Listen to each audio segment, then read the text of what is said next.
Hello, and thank you for trusting me with your joint replacement surgery. This short video is a resource for you and your support person as you prepare for surgery. Please watch it now and rewatch closer to your surgery day. If you have any questions, please reach out to your care team here at Wilkes Medical Center. Our goals for you are to improve your quality of life, decrease pain, enhance mobility, and help you return to the activities you enjoy. To reach these goals, it helps to know what to expect during surgery and recovery. Joint replacement surgery is usually an outpatient procedure. Most patients return home the same day or within 24 hours. Your recovery will follow a specific timeline. Initial recovery will focus on reducing pain and improving movement over the first 6 weeks.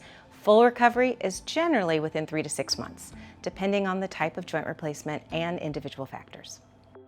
Knowing what recovery looks like is important, but just as important is making sure you're prepared for surgery. There are a few simple steps that you can take now that will make the process smoother.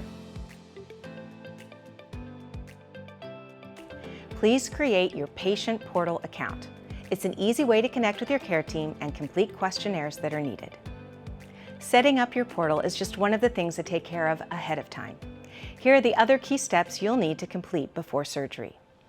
To be ready for surgery, make sure you complete the following steps. Buy or borrow a two-wheeled walker. Arrange for help at home after surgery. Schedule and attend a pre-op physical therapy appointment. Make sure to attend a pre-anesthesia appointment to review your medicines and medical history. This appointment will be in person or a phone call depending on the location of your surgery. Wash with the chlorhexidine sponges provided to you for surgery. If you are not able to complete any of these steps, please let us know. We can change your surgery date if needed. After your surgery, you must have someone drive you home. Arrange for someone to stay with you for the first few days, especially during meals and overnight. Most patients go home the same day once they meet physical therapy goals and are medically stable.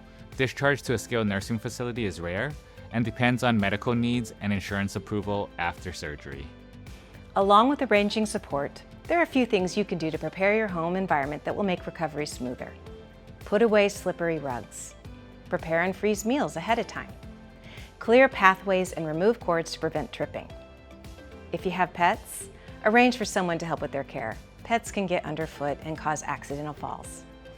A nurse navigator will call you 1 to 3 weeks before surgery to review your discharge plan and discuss physical therapy options. Most people go to outpatient therapy, but if you need in-home therapy, your nurse navigator will help arrange that. While your nurse navigator will help guide the process, there are also some important things you'll need to do starting about 4 weeks before surgery. Stop smoking or using nicotine 4 weeks before and 3 months after surgery. It delays healing and increases infection risk. Do not have any dental work, pedicures, or elective medical procedures 4 weeks before or 3 months after surgery. This will reduce infection risk leading up to and after surgery. Trim your own nails as needed. As surgery gets closer, there are a few essential instructions to focus on leading up to your procedure.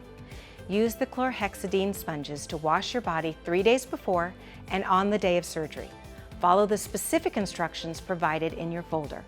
It is also important to notify your care team before surgery if you have any new cuts, rashes, or wounds which may impact your surgery. Lastly, it's important to carefully review the medication instructions you will be given, including which medicines to stop and how many days before surgery to stop taking them. Not following these instructions could result in your surgery being canceled.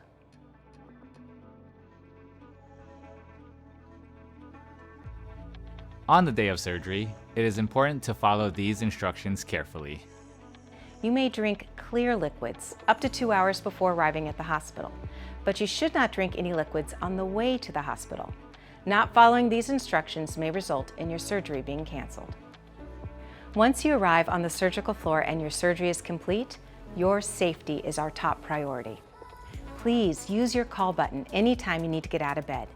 Moving early after surgery is crucial to your recovery, and our therapy team will help you with walking, stairs, and movement precautions. As you start walking and participating in therapy, pain control is important, but some discomfort is expected. Your team will give you a combination of non-narcotics, narcotics as needed, muscle relaxers, and nerve blocks to help keep pain manageable. Aim to keep your pain score below 4 to support healing and sleep. Remember to ask for medicine before your pain level gets high. Along with pain control, quality sleep is important to recovery after joint replacement. While it is common for your sleep cycle to be disrupted after surgery, a regular schedule will help you return to your normal routine.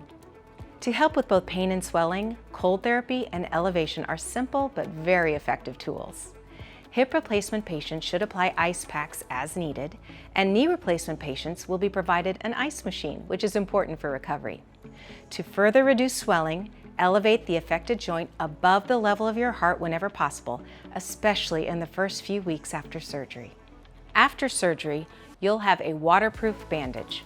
Watch for signs of drainage, especially if you notice bleeding to the edge of the bandage or any issues with the dressing, such as peeling edges. If you notice any concerns, please call the office. You may shower if the bandage is watertight, but avoid baths or pools. Clean your hands often and keep the incision area as sterile as possible. At discharge, you will be given chlorhexidine soap to use on days 1 and 2 after surgery. Also, doing deep breathing exercises can help prevent or treat low-grade fever. Another part of keeping you safe after surgery is lowering your risk for blood clots, also called a DVT. To help reduce this risk, your doctor will prescribe a blood thinner for you to take after surgery. Please follow the instructions carefully. To further lower your risk for DVT, we recommend wearing compression stockings, doing ankle pump exercises, and begin moving early after surgery. Remember, if you are discharged with compression stockings and have skin irritation, it is okay to remove them. Now, you may have constipation after surgery from anesthesia and medicines. Drink plenty of fluids and use a stool softener until your digestive systems return to normal. During your recovery, and as part of the normal healing process, most patients have bruising. It can be mild for some, while others it can be quite extensive. However, if you notice any drainage from the incision, a fever above 101.5 degrees, or increased redness around the incision, please contact the clinic right away. For 3 months after surgery, avoid dental cleanings and other elective medical procedures to reduce infection risk. This information and more can be found in your Total Joint Pathway folder. Your care team's contact details are also included. Thank you for watching, and we look forward to helping you on your path to recovery.